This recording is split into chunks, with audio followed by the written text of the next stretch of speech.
اکثر د ملګری تپوس کوي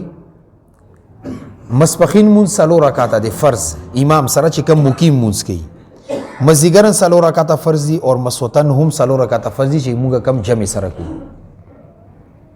دغه ملګرو ته مسلې پته شته نو بیا چې کله د کم رکعتونو نه پاتې شي غلطي طریقې سره رکعتونه راګرځي په دې مسلې مو پویوم لګ ویخ کینی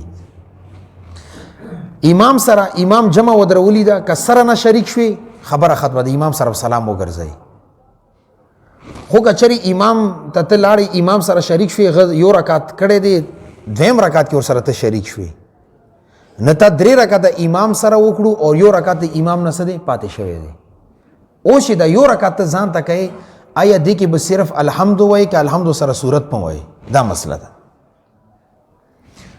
نه ډېرو خلکو ته پته شته نه ملګرو ته پته نه صرف الحمد وای غوي چې زما اخیری رکعت خو صرف الحمد شریف وای خلی رکعت پکې دا غلطه ده ته د ډک رکعت نه پاتې شوی ډک رکعت په واپس راګرځي ناول به سوره فاتحه وای بیا ورپسې یو سورت وای چې کم سورت وای درته اجازه ده سبحانك اللهم وبحمدك بوای او کنه بوای که سبحانك اللهم وبحمدك وای ثواب درته ملويږي او سبحانك اللهم د کوینلو نه ګناګار نه یعنی سبحانك اللهم ویلن جایزي کوي دنلو بیا هم ټیک دی ولی چې تا اول رکعت نه پاتې هغه کې امام پسې سبحانك اللهم وبحمدك ویل پکارو کنه نه پکار دی چې اخیری رکعت ته د کم رکعت نه پاتې هغه کې دا وای خو کبار بیان الحمدلله شروع کو نو څه خبره نه د موز د کیږي ولی سبحانك اللهم وبحمدك ویل سنت تی که سنت موز کې پاتې شي موز خرابېږي نه کراحت طرف ته ځي خو نور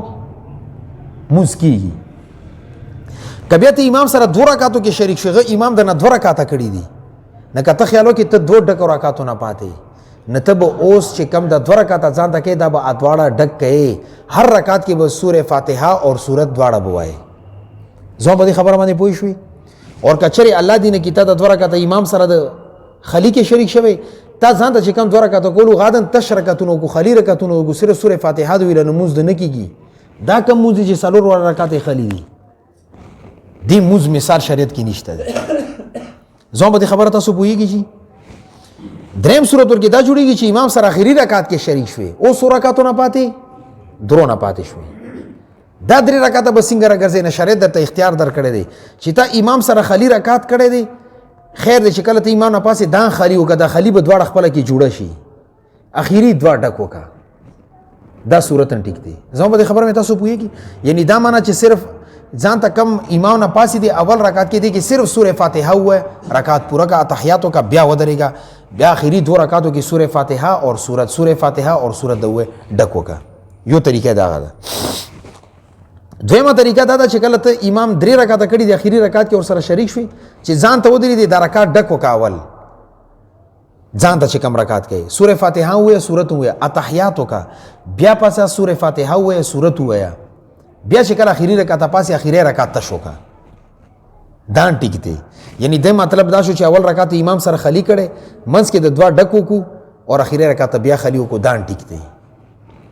خو کچری د 10 یو کو چې درو رکعاتو نه پاتې د یو رکعت خو ته امام سره تش کړی دی بیا چې ځان ته ودی یو رکعت ډک وکړو بیا ورپسې چې کم رکعت غاده خالی وکړو تش رکعت وکړو بیا د اخر کې بل ډک وکړو نه دا د خپل نفس ته مطابق موزو کو دا ټیک نه دی داسې به نه کوي نور چې مخکې درته کمې ما دوه طریقې وښیلې که هغې طریقې کې د به کمې طریقې وکړو دا ټیک دی خلاصه دغه شوه قاعده دغه شوه چې ډک رکعتونو نه پاتې نه ځان ته به ډک رکعتونه راګرځئ او که تشو نه پاتې نه ځان ته به تشو خلی راګرځئ ډکو نه زما مراد سوره فاتحه او سورت دواړه به وایي او خلی رکعت نه زما مراد سوره فاتحه ده صرف سوره فاتحه زما په دې خبر مې تاسو پوه شوئ الله رب عزت مو تاسو دې